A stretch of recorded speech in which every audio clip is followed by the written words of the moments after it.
Yesterday afternoon, I was discussing the plausibility of two essential features of the philosophy of illusion. The question that we have to decide whether to take life seriously or not, that is to say, whether the plot is comic or tragic,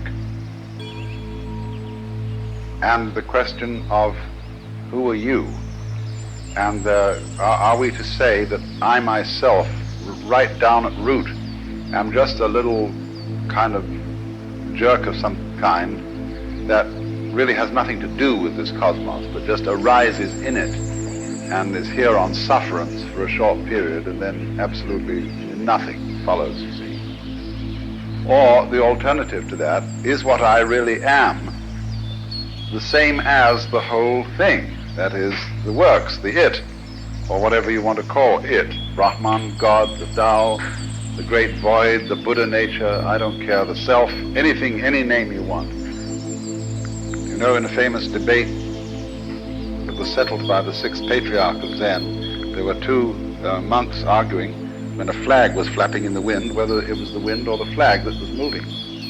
And he said, it's neither, it's the mind.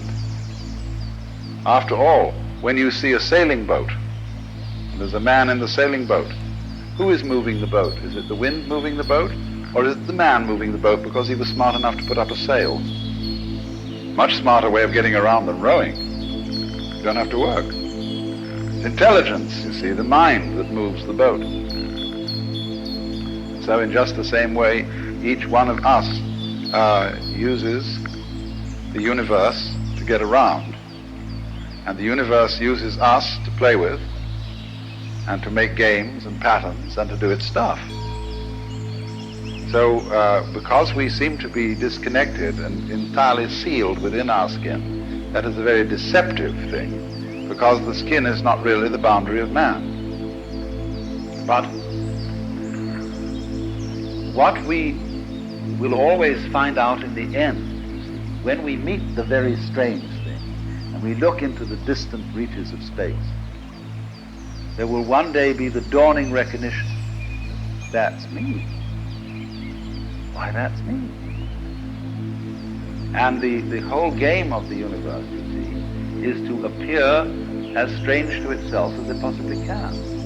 That's how one keeps variety going, that's how one keeps wonder going, and all kinds of exciting developments. How different can you get? In the beginning, the Lord said, get lost to himself, you see. Because the soul is not inside the body. The body is inside the soul. The soul, your soul, is the whole universe as it is focused upon your organism.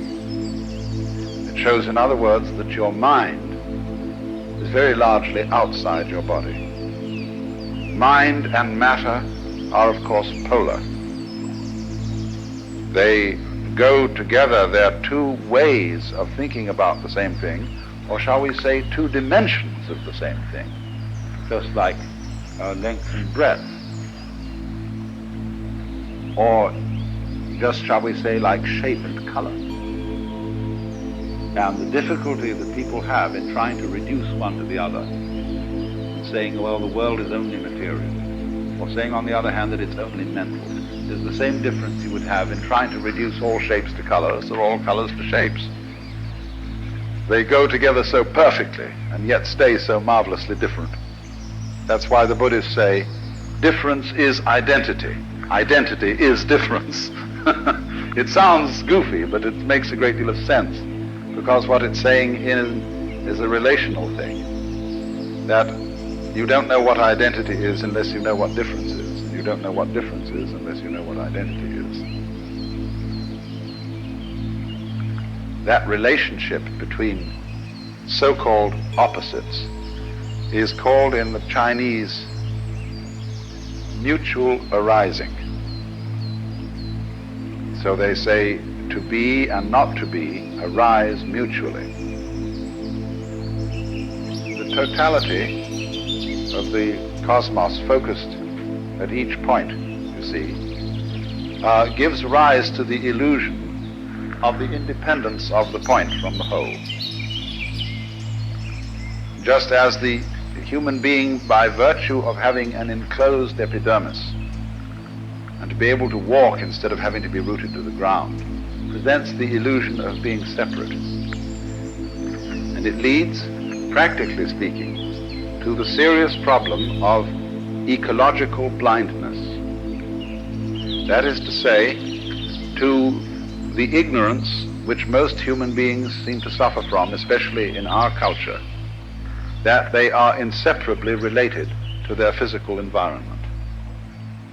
And that's, you see, this immense importance of overcoming the illusion of separateness. The illusion of separateness.